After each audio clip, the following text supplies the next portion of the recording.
Ay, magandang gabi mga boss. Ginabi na naman, oo. Ay, salamat sa dumadagdag na subscriber, no? Sige pa konti-konti, okay na yan.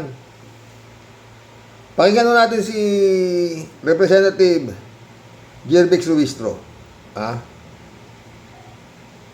We recognize that there are petitions now pending before the Honorable Supreme Court intended to stop these proceedings. Yes, there are petitions in the Honorable Supreme Court. One filed by a group led by the lawyer of Pastor Kibuloy. Ang nagsasabing siya raw ang appointed son of God. Kung kaya nitong pigilan ang lindol, kaya rin ba nitong pigilan ang mandato ng konstitusyon? The second one,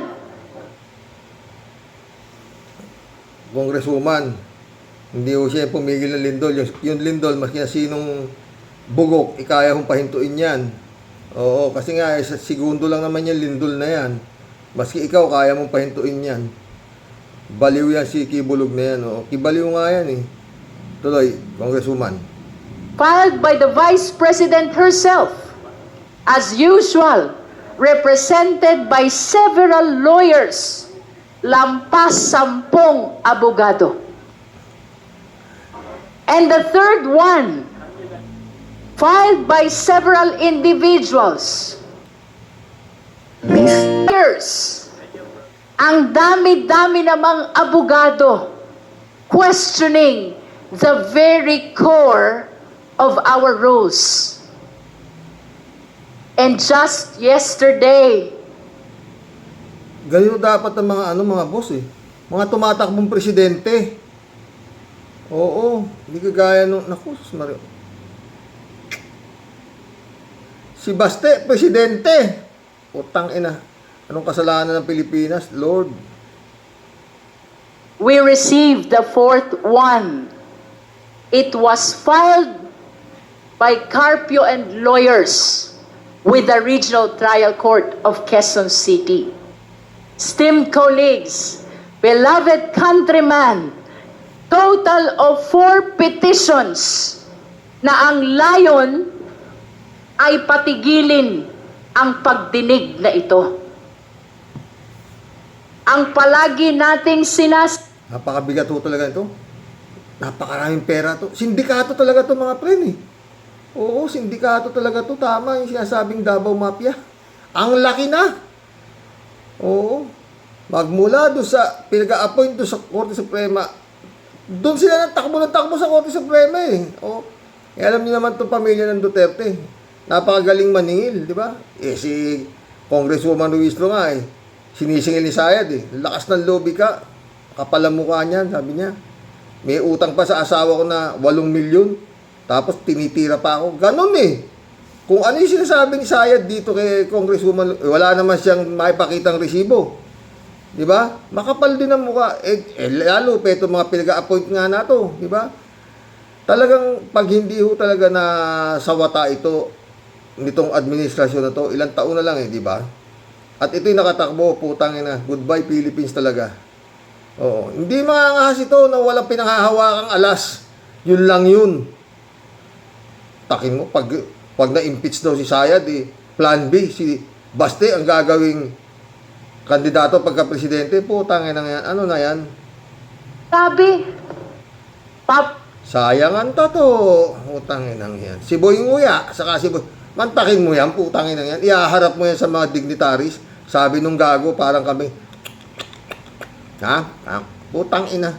Anong klaseng bansa na ito? public office is a public trust.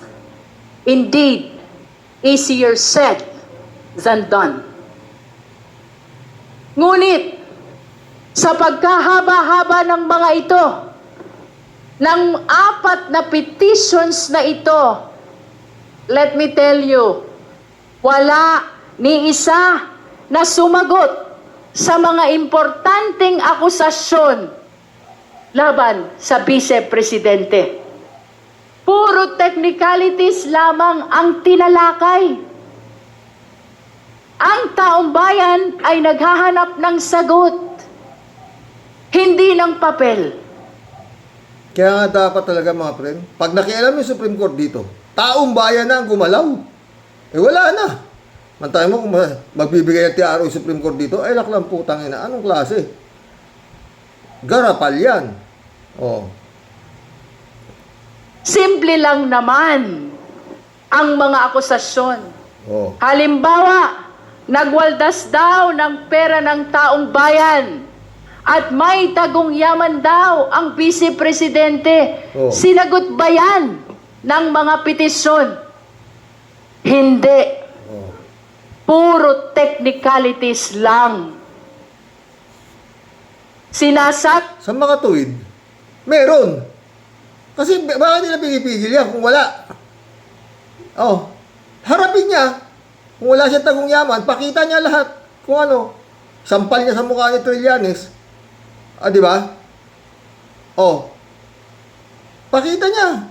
Eh, wala nga siyang maipapakita. Kaya ang ginagawa na lang nga itong kampo, itong magiging presidente ng impyerno. Yun, puro technicalities na lang nga yan. Ano, bakit? Knowing na hindi sila pababayaan ng mga appointee ni Digong.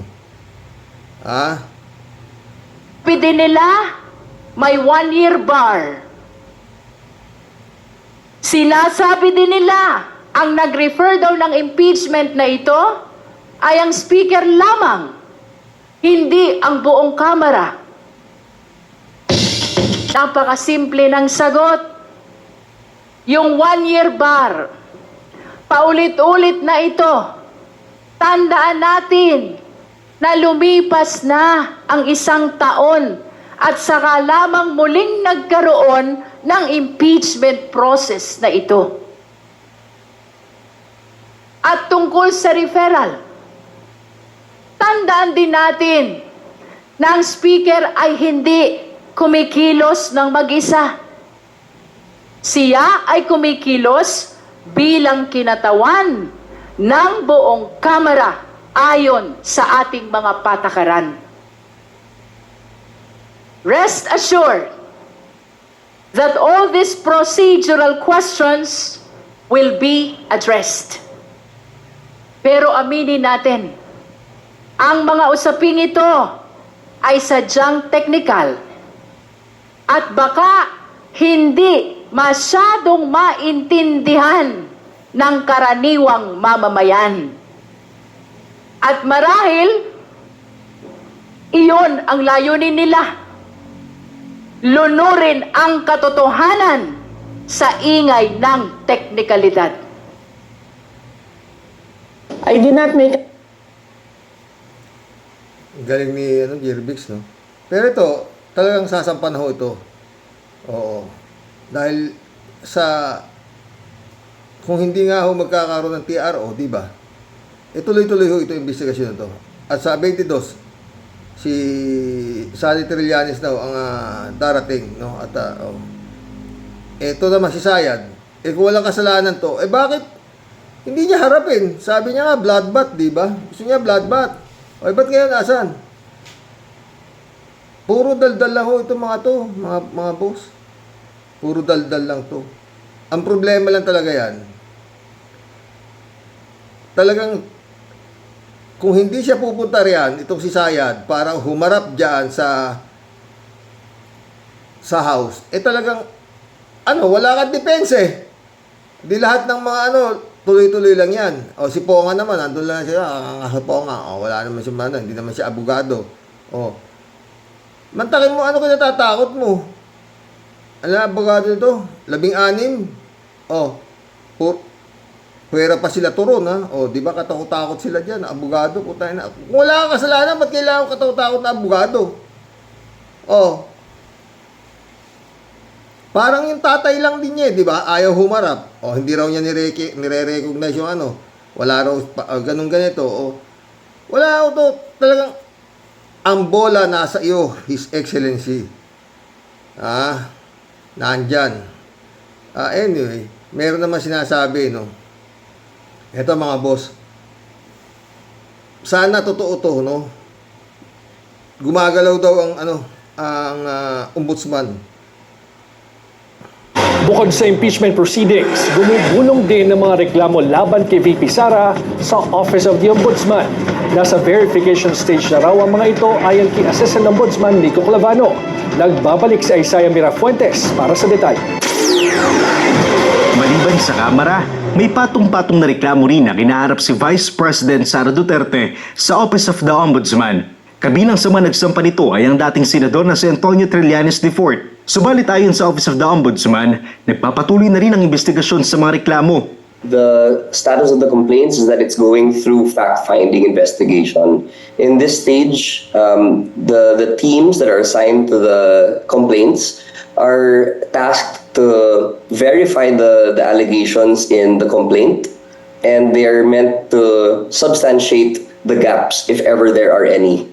Kabilang sa laman ng reklamo ay ang affidavit na nagpakilalang bagman ni Vice President Sara Duterte na si pinakamura kasalukuyang nasa Camp Bagong Diwa si Madriaga dahil sa kasong Yun lang kay Madriaga, mga pren, eh.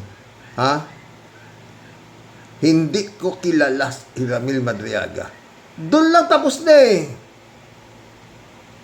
Tahasang tinanggi niya na hindi niya kilala. Eh, ang daming lumabas na picture na kilalang kilala talaga nila. Tao ng Duterte itong Madriaga. Oo. Oh. Ano pa ang dapat mong siya sa atin dyan? Eh, sinungaling nga, Timano, sinungaling na. Kowa pa. Diba? Sa totoo lang, sa Kongreso, napakakapal din ng mukha mo na kongresista ka kung hindi mo i-impeach si Sara. Kung hindi ka boboto para impeach si Sara. 106 votes ang kailangan para ma-impeach siya. Ang dami pa na matitira kung sasakali. Baka kung aandar mga pren yung tinatawag na kahihiyan sa taong bayan at talagang sila ay para sa taong bayan at hindi para kila Duterte, wala hong dahilan para hindi sila pumirma, bumoto na ma-impeach si Sayad. Kagaya nung nangyari noon. 250 yata may yung bumoto na congressman. Na pagdating naman doon sa Senado, yung forthwith ni Chis Escudero naging forthwith. Diba? Sinuportahan naman ngayon itong Supreme Court. Unconstitutional kayo dyan. 1 year ban kayo. Tangay na patay. Diba? Ngayon, mas maliwanag ho dahil ayon nga sa Korte Suprema, bigyan daw ng pagkakataon si Sara na ipagtanggol yung sarili niya na mga ebidensya. Hindi pwede yung shortcut. Kailangan magkaroon ng ganyan. Parang kanya, hearing na ganyan. At pasagutin si Sara. Ayaw naman sumagot si Sara. Ayaw pumunta. Ano ngayon? Di ba? Tsak na sabi nga, madadali yan. Ayaw mong humarap ano nga hiharap niya? Di ba? Wala naman siya maisasagot. Ano, sasagutin niya yung COA? Puro, na nga, deny na nga yung niya sa COA Yung kanyang petisyon, wala, di ba? Tuloy. Dapi nga. Pero ayon sa Office of the Ombudsman, bahagi ng fact-finding investigation ay ang makausap nila si Madriaga. Iginit din ni Clavano na hindi dapat husgahan ng pagiging witness si Madriaga laban kay Vice President Duterte nang dahil siya ay isang bilanggo. It's really a matter of being able to interface with Puta na naman bilang ko. Samantalang yung ginamit kay Laila de Lima puro convicted pa na mga drug lord nasa Muntinlupa na Nakakulong si Laila de Lima Ngayon ito si Madriaga wala pa. Hindi pa nga na hindi pa sentensyado. Tangin ng klaseng, ang lakas talaga ng mafia, no? Ang dami, puta na. Pero talaga na, hawak na kay His Excellency ang iyong matuto kang umamoy sa nangyayari. the actual witness. Because if we rely on mere paper, mere allegations that are written down, as opposed to actually seeing the person and dialoguing with them, asking probing questions in a more comfortable setting, that Saka itong Madriaga na to, mga friend. Dagdag na lang to eh. Wala ito eh. Nung na-impeach siya, nung nakaraan taon, wala nang Madriaga, di ba? Oh. Tsaka yun nga, yung articles of impeachment, isa lang dyan ang lumusot. Impeach na siya eh. And dami-daming kaso. Oh. Tsaka yan nga, dapat matuloy ito sinasabi nitong si Clavano na yun nga, yung patong-patong na kaso pa, napsinan pa ni Trillanes, dapat magkaroon na yan eh. Oo. Tayo mo, binababoy na nitong Duterte ang gobyerno mo, His Excellency. Hinahamon ka pa nga eh, di ba? Nito si, Presidente Nguya. Oh. Hinahamon si Torre. General Torre, hinamon. Hinamon yun, si Madriaga, hinamon. Kinasahan daw siya ni Madriaga. Ayon sa balita, kinasahan siya. Lalabanan siya. Oh. Pati si Bangag daw, Bangagan ta. Anak ng putang ina. Hindi ko na makuha talaga, mga boss. Iko-convert natin itong nangyayaring ito sa national, ha? Ilagay na natin sa local. Ha? Ito ho ang katumbas niyan. Parang yung barangay captain. Ha? Minumura yung mayor. Ganon ho ang katumbas niyan. Parang yung barangay kagawad. Hinahamon yung chief of police ng bayan na to. Ng suntukan. Minumura, ganon. Puta, hindi pwede yan dito. Tangina. Ay ba, Oh. Mantakin mo, vice mayor ng puta na, Reyna Mercedes. Kumurahin yung presidente, ganon na lang. Anong ginagawa ng DILG? Sayang ang tato. Oh. Ha? Hinahamon na suntukan yung naghahamon na, sayang ang tato. Ano yan? Patawag mo na yan Wala ka bang kapangyarihan na ipatawag yan si Baste? DILG? Sakop mo yan Oh. Lalo'y sabihin nyo, MBI pa! Ang gusto lang namin, ulo ni Bongbong Marcos! Putang ina! Ano yan? Hindi ho ako Marcos, Leni Robredo ako. Pero kung ganyan naman, anak ng buta, ano naman yan? Di ba? Lahat ng nasa inyo na eh. Nasa kayo, kumbaga saan, nasa tama kayo eh. Binibira lang kayo ng mga mga siraulo. Ha? Gaganon-ganon ang putang inang gago. Tapos, tayo dyan. it pales in comparison, right? So I think that would be the best way to see the credibility. Una naman ang itilanggi ni VP Duterte na kilala niya si Madriaga. Pinabulaan na rin ang kanyang legal camp ang mga akusasyon ng nagpakilalang bagman dahil sa nila'y inconsistencies nito. Rin ang opisina ng Ombudsman na kumpleto ang hawak nilang statement of act. Siyempre, ano ba sasabihin niyan? Depensa nga eh. Di puro inconsistency. Wala ganito, puro Yun nga, pinaka-depensa lang nila eh. Wala naman silang Eto si Madriaga eh. Kumpleto resibo. Pati yung mga biniling motor, pati 25. Pumirma na nga ng bank waiver. Wala silang kundi yung pilipitin nila yung Supreme Court na magdeklara ng DRO. Pahintuin itong nangyayaring ito. Its label, it is a net worth o SALE ni Duterte. Pero nasa Mindanao office raw nila ang kopya ng SALE ni Duterte para sa panahong alkalde siya ng Davao. Nangako naman ang Office of the Ombudsman na handa silang sumunod sa utos ng House Committee on Justice matapos sila ipasabina para sa mga posibleng dokumento na gagamitin sa investigasyon laban kay Vice President Sara Duterte. Para sa Agenda Weekend. Ito, DILG, di ba kaya patawag to? Itong ulol na to, Isang ulo lang naman ang kailangan namin. Ang ulo ni Bongbong Marcos! Yung mga ganyang bagay, sasabihin na naman, metaphor or what, but as Armandi, we always... NBI Director, si Matibag, Ano sabi? mindful of the security of our president at babantayan natin yan at kailangan natin sigurong imbestigahan ng mas maayos para malaman natin kung ano talaga ang intensyon.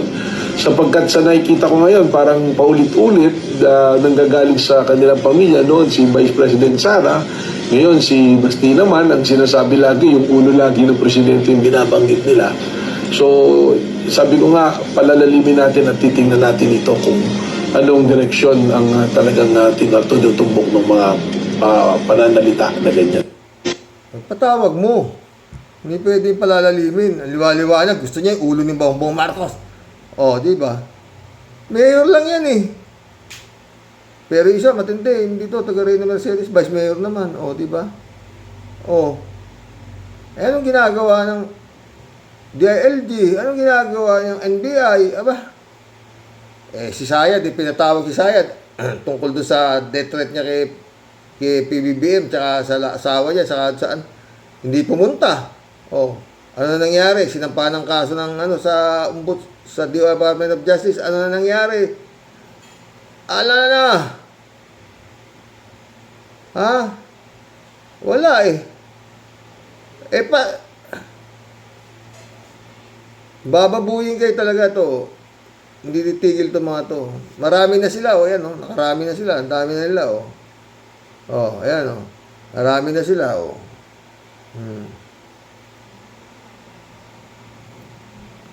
to si Boy Lamon. Congressman Alvarez, opo, Atty. Topacio, opo, nabanggit ko na po si Congressman Marcoleta, boss. Siyempre po, si Atty. Vic Rodriguez, sir. Mike Defensor, boss. Opo, Kuya Ipe Salvador. Yan ho, ang pinaka-loyal na kaibigan ni Digong, siyempre. At siyempre po, Atty. Lambino. At binabati ko din po, siyempre, yung idol naming lahat, Senator Bongo. Senator.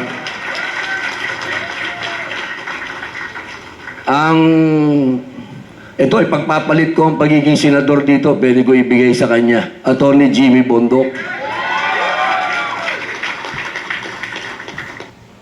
Congressman Alvarez. Mag-resign ka na eh. Magpapalit mo pala kay Jimmy Bondok yung senador mo eh. At na para ka sa... Yan ang magiging laman ng Malacanang His Excellency. Mantakin mo, kakilakilabot. Ano mangyayari sa Pilipinas? Yung Alvarez, yun yung nireklamo ng anak niya eh. Na pinatayuan ng bahay, yung mansion yung kabit niya doon sa tuktok ng bundok. Wala. May nagsampa ba ng kaso? Tumitistigo, sarili niyang anak yun ha. Yan o yung grupo na yan. Ano na? Ay nako. Pakinggan natin tong kaboses ni Tim Ter Atarti ba to? Magaling to eh. Pero ito yung sinasabi ko. Taas yun naman yung kwalifikasyon ng mga kandidato. Ano ba itong Comelec na to? Diyos ko, Lord, mano na lang taniyaman. Ruben Padilla for Vice President. Sara Duterte for President. Ruben Padilla for Vice President. Manuta, Pilipinas. Pambubo, maningang pabubo ang mga politisyan sa Pilipinas. Uy, Diyos ko. Comelec, pwede ba? Gumawa kayo ng paraan? Sa totoo lang mga boss, talaga ang palitan nyo na yan. Ako, okay lang sa akin yung sinasabing dynasty. Sige na, kung mahirap gibain. Pero sana naman, itaas yung kwalifikasyon ng isang kandidato. Anak ng putang ina. Ayan mga kandidato, Robin Padilla. Ano ginagawa? Anak ng puta. Ayan, si Sayad.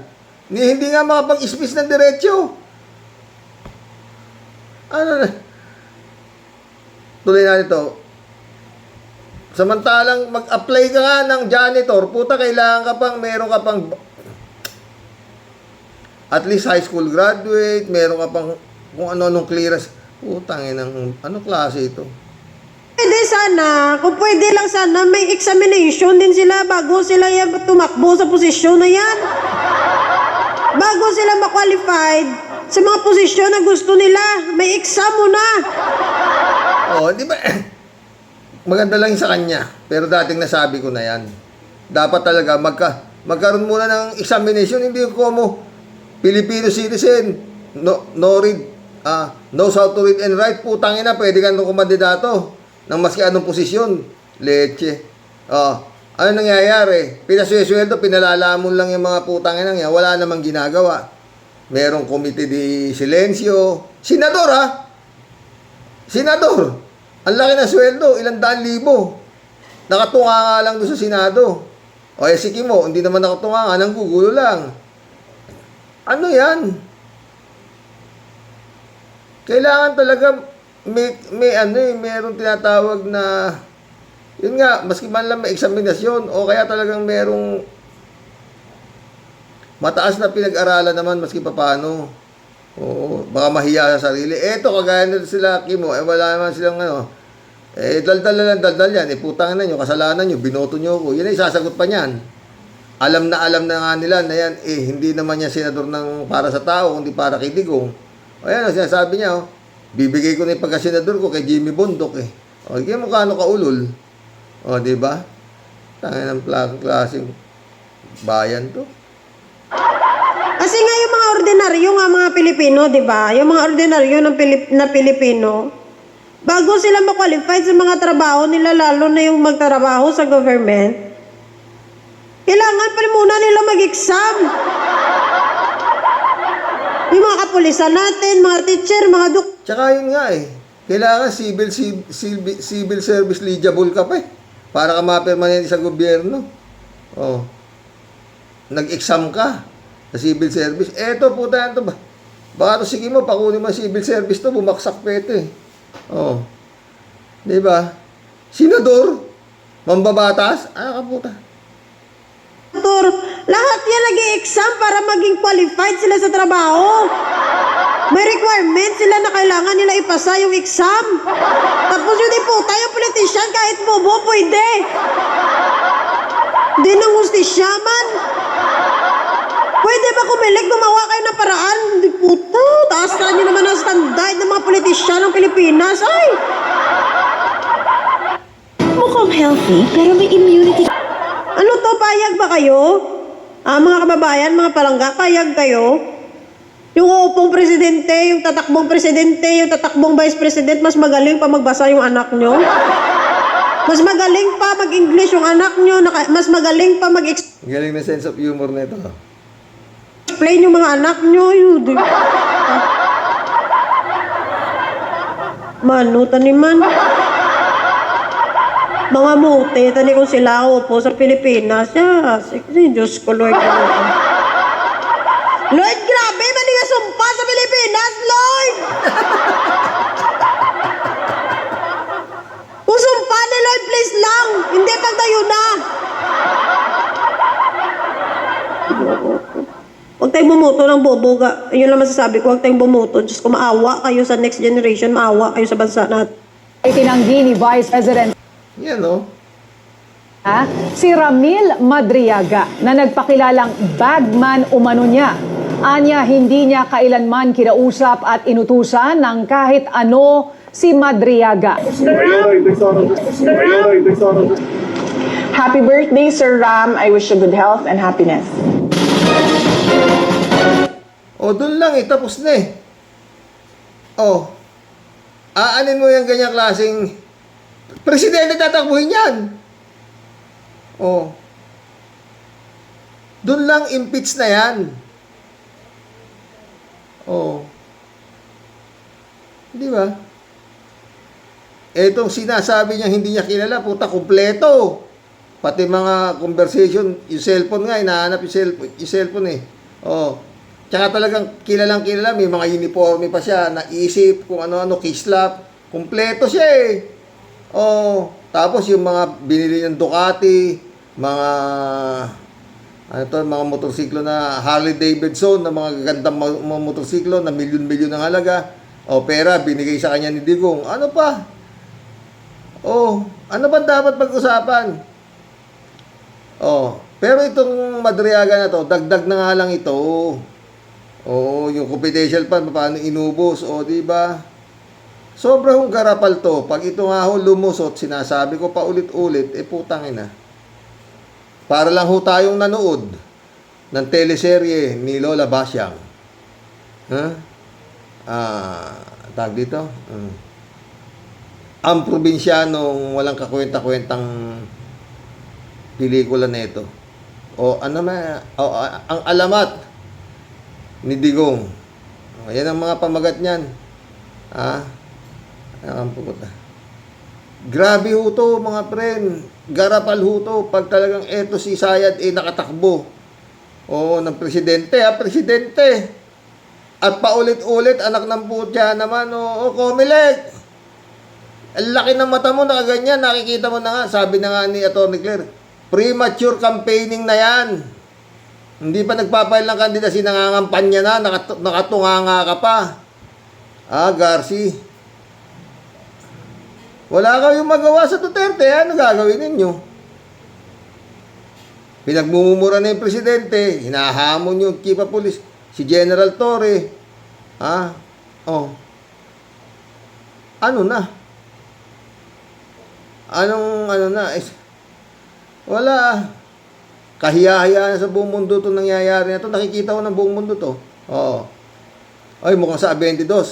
Babasahan na yata si Digong. Kasabay na ito si Sayad. Oo. Ano to? Garapal to, mga pre. No. Sa Kongreso, yun nga, paulit-ulit, kung sino yung congressman na hindi mag-i-impeach dito, hindi ka kongresista, wala ka utak. Ang problema dito, paano ngayon yung mag-i-impeach dito sa Kongreso, paano ngayon ang gagawin nitong Senado, i-acquit o i-convict? Gaano karaming utak ng mga matatalinong mga kongresista, mga abogado, Laila de Lima, Jokno, Ridon, Luistro, Joel Chua, ang gagaling ho niyan. Sasabihin lang ng siyam na gago, acquitted yan. Siyam lang na boto ng mga siraulong senador. Ligtas na si Sayad, ganun ba? Pero yun nga, at least may nakaabang naman. Sinasabi na mayroon pang mga kaso sa ombudsman. Yun na, paulit-ulit, no? Lord, kawawang Pilipinas to. Magkulab na po tayo. High blood na ako. Numla ko lang satan, sandali Sa totoo lang, yan ang dapat itaas, yung standard, kwalifikasyon ng isang kandidato. Kasi putang ina, presidente, magiging Commander-in-Chief of all armed forces of the Philippines, anak ng putang ina. Hindi nga nang binabasa. Tapos gagawin yung vice presidente, si Kimo, anak ng putang ina, ano yan? Plan B, si Baste, sayang ang tato, nguyang. Papalit kay Sayad kung sakasakaling ma-convict siya, ma-impeach siya. Ay papalit si nguyang sayang ang tato. Tangina, ano na? Tanginang yan. Wala nang anong klaseng pa itong bansang to. Puro buwang na huwang tumatakbo. At ang tinatakbo, presidente. Mabuti sana kung mayor o Puta presidente tumatakbo, baliw. Ano yan? Hindi natin si Kibulog nga baliw nakakulong. Nakatakbo senador. Anong klase ito, Comelec na to? Kaya po. Magkulab na tayo. High blood ako. Shout out, D-Sed. Magandang gabi sa Rox at sa lahat ng mga ka-warriors. Magandang gabi, D-Sed David Ali Mendoza, shout out. Good evening po, Karox. Lahat po ay gagawin ni Inday Sayad para bumango ang mabantot nilang pangalan. Ngayon naman, ang simbahang katolika naman ang sinusuyo. Puro karahasan ang lumalabas sa bibig nilang magkakapatid, lalo na yung inutil nilang ama. Kundi nga lang po nakakulong yun. Ngayon, baka kung ano-ano na po ang mga pinagsasabi nun. Tsak yun. Kalat ni Baya, shout out. Michelle Edwin Mike, shout out my friend. Sana okay lang ikaw David Alvin Mendoza, Karox, nagpapakasanta-santita ngayon si Sayad. O, di ba? Arnulfo si Diego, shout out. Kalat ni Bayaw. Good evening, Kasani. Bakbakan mo sila, Kasani. Huwag mo silang tantanan. God bless Kalat ni. David Ali Mendoza. Hindi naman po talaga hindi naman po taga Pangasinan niya si Sayad. Bakit niya ipinagsisiksikan ang makapal niyang pagmumuka sa Archdiocese of Our Lady of Manawag? Umaten na lang siya. Bakit kailangan na may imbitasyon pa at meron pa siyang papel doon? Gusto niya ilalakad siya sa aisle. May dala siyang offering. Tapos naka-video. Yun ang gusto. Putang na. Photo ops. Talagang iba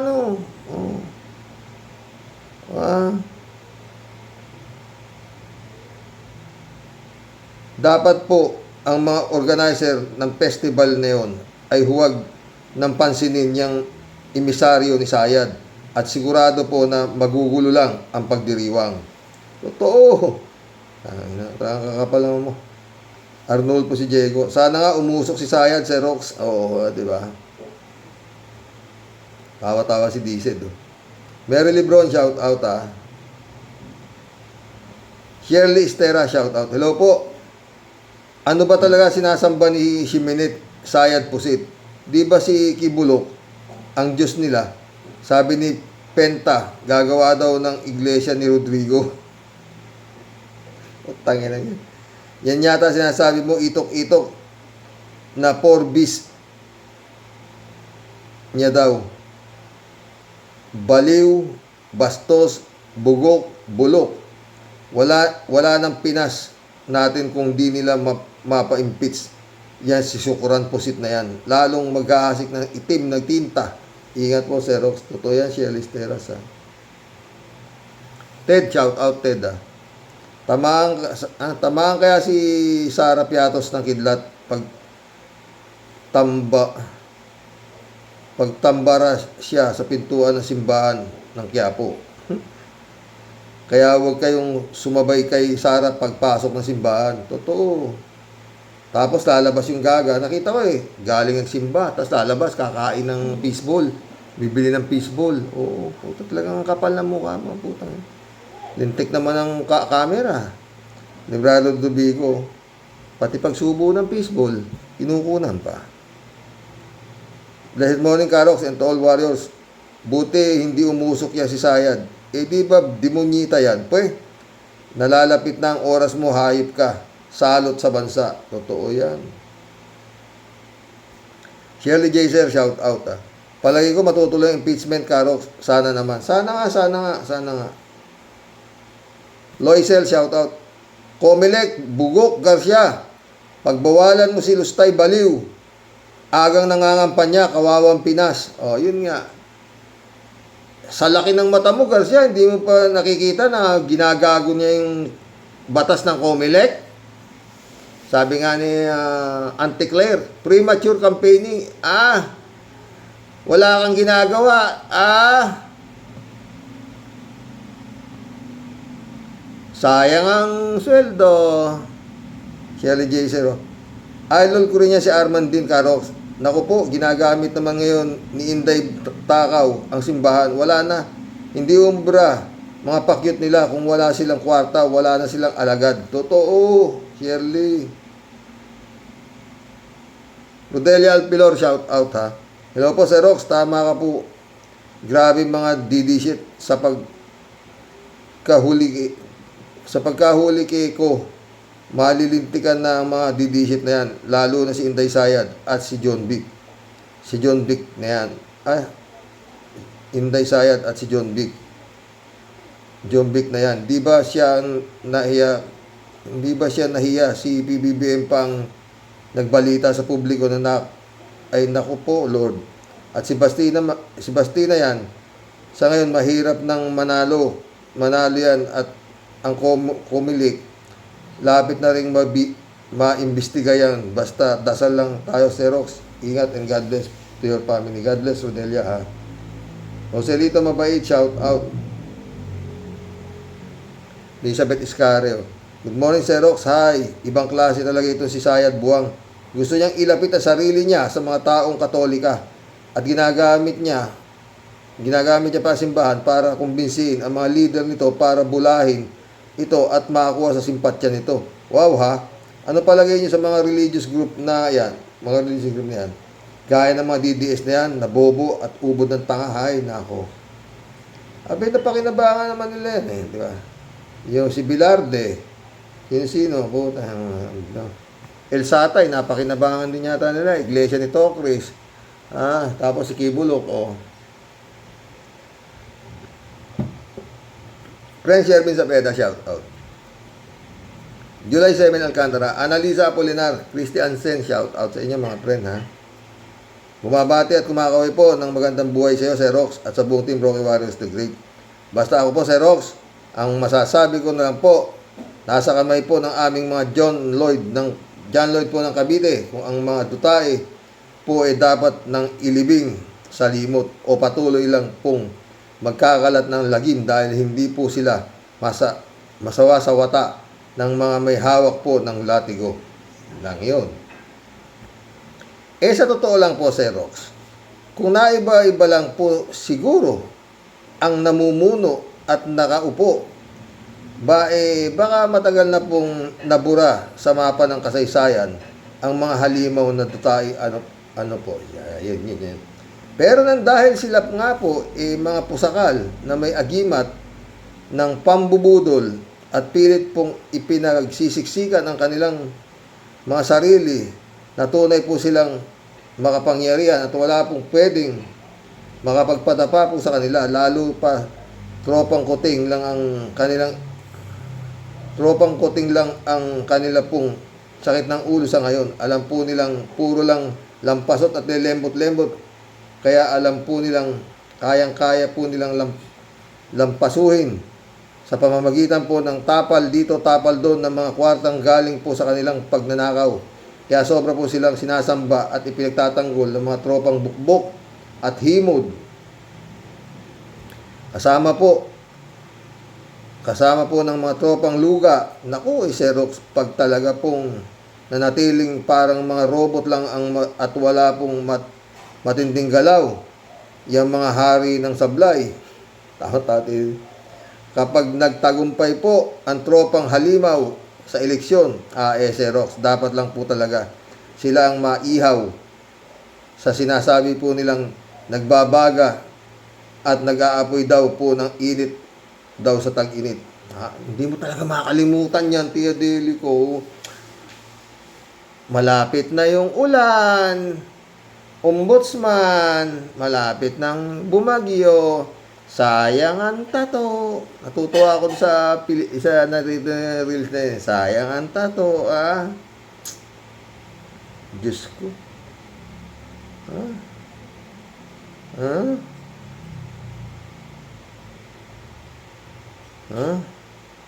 Sukang-suka na po tayo, Xerox. Baka pwede nilang ibahin naman ang drama. Dapat palitan po nila.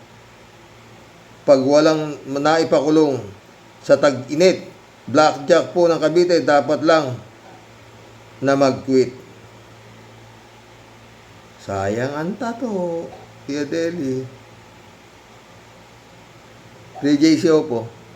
Xerox, dapat yung pare sa Our Lady of Manawag, di dapat pumayag. Pati ba naman simbahan ng Katoliko gagamitin sa pangangampanya? Bakit gusto ni Shiminit na magpa-appearance sa Manawag kasi kumukuha ng boto? Totoo, kapal, no? Tama. Dapat malaman din natin kung yung pari ng Our Lady of Manawag, maka-DDS din. Aba, binabalahura ni Gong Dian Diyos ng Katoliko tapos papayagan mong mangampanya sa simbahan. Saan na ba napunta ang konsensya ng mga paring Katoliko? Kaya nga ako, friend, hindi rin ako masyadong nag-aano sa mga ganyan. Sabi nga siya, pag nagsimba ako, pag hindi ko gusto ang sermon ng pare, ako'y magkukrus na at ako'y lalayas na. Oh, importante sa akin yung homily. Kung interesado ko.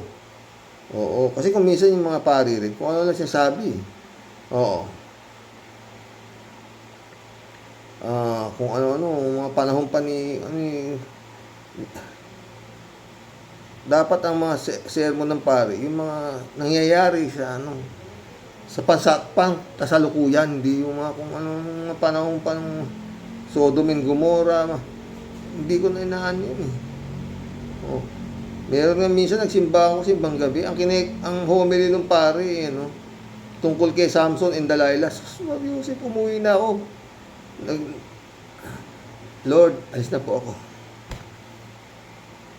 Sabi mo, homily mo, Samson and Delilah. Napanood ko na yun.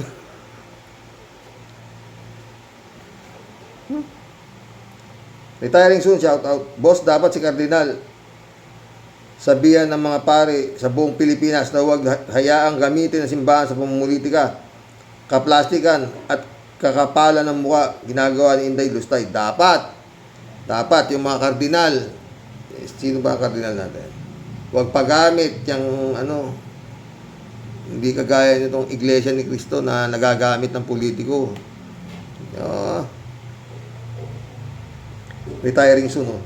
Nag-email na rin po ako kay Cardinal Tagle na pagsabihan ang mga pari na huwag hayaang gamitin ang simbahan ng mga politiko. So, salamat, retiring soon, Oo.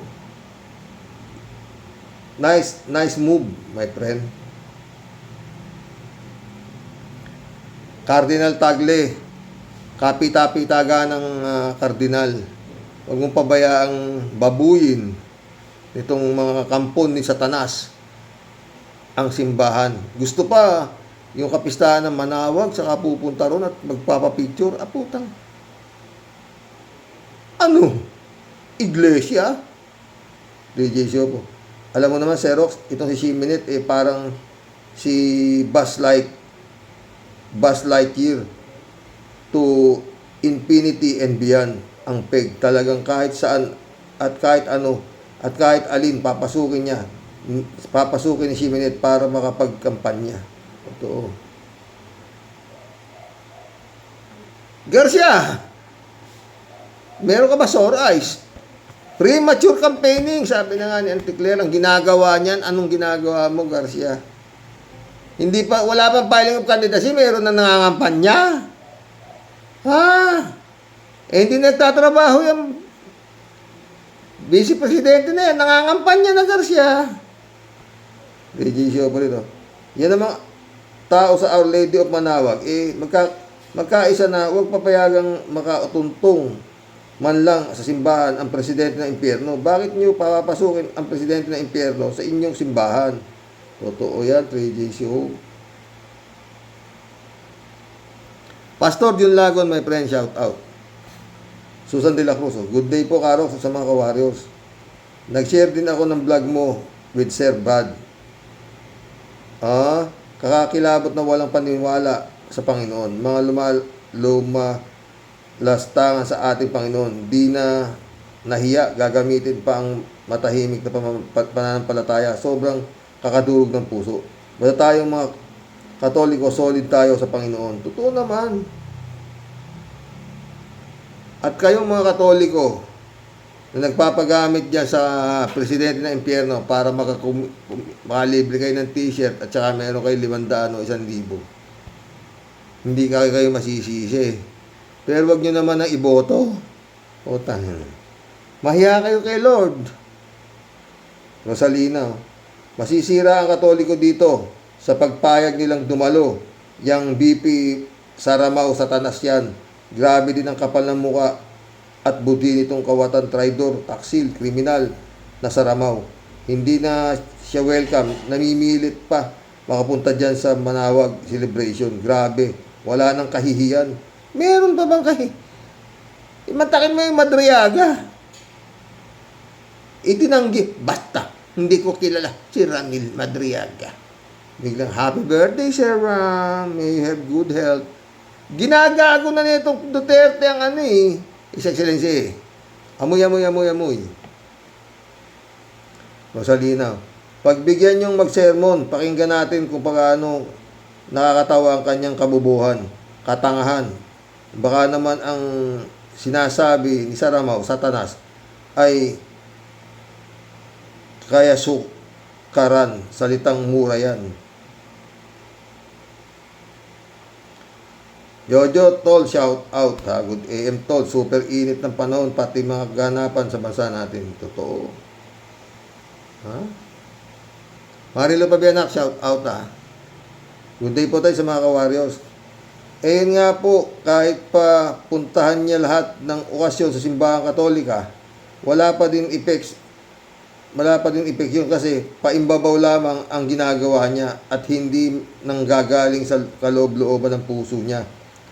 Kaya hindi pa rin makakatulong mga propaganda niya kasi nakatatak sa isip ng mga Pilipino ang pagwawala niya isang madaling araw at ang pagwawalas niya ng pera, pagwawalas niya ng pera ng bayan. God bless us po tayo sa mga kawarriors. God bless Marilo Castro. Erlinda Aquino, shout out. Kuya, bakit hindi nila inimbita si Manalo ng INC? Erlinda Aquino, naku kuya, natatawa ako sa iyo sa pagsasabi mong, naku sayad. Erlinda Aquino ulit. Kuya, share mo yung vlog. Kuya, i-share mo yung sa vlogger na kahawig ni Senator Miriam. Si Tim Tater ba yun? Oo. Ito, ginano ko naman, di ba?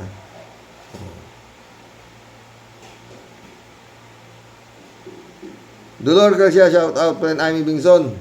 Eman Escalona, shout out ha. Mission accomplished mga friend. Ha? Ay, nako. God bless. Komilek! Premature campaigning yan, Garcia. Anong ginagawa mo?